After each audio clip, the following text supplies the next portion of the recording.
वक्फ board तरमीमी bill 2024 जो parliament में पेश किया गया है, पार्लियामेंट में इसको फिलहाल रद्द कर दिया गया है, पास नहीं हुआ।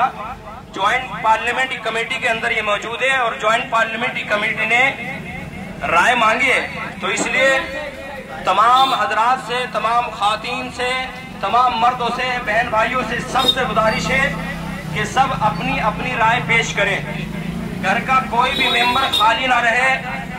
बच्चे के पास मोबाइल है, अपने फोन के जरिए से इस बिल के खिलाफ राय पेश करें। याद रखिए, ये बिल अगर पास हो गया तो हमारी मस्जिदें छिन जाएंगी, मदारिस छिन जाएंगे, कब्रिस्तान छिन जाएंगे और वक्फ बोर्ड की लाखों की तादाद में जो प्रॉपर्टी है वो सब छिन जाएगी। तो इसलिए आज बेदारी का सबूत दें। 13 तारीख तक का हमारे पास टाइम है। ईमेल के जरिए से ज्वाइंट पार्लियामेंट्री कमेटी को अपनी राय पेश करें। मस्जिदों के बाहर कैंप लगा और कैंप लगाए, शाहगंज चौक में फिलहाल कैंप लगा हुआ है। इसी तरह से मस्जिदों के बाहर कैंप लगाए और चौराहों पर कैंप लगाए। कैंप लगा करके बेदारी का सबूत दें। 25 करोड़ मुसलमानों में से अभी 1% की भी राय नहीं आई है।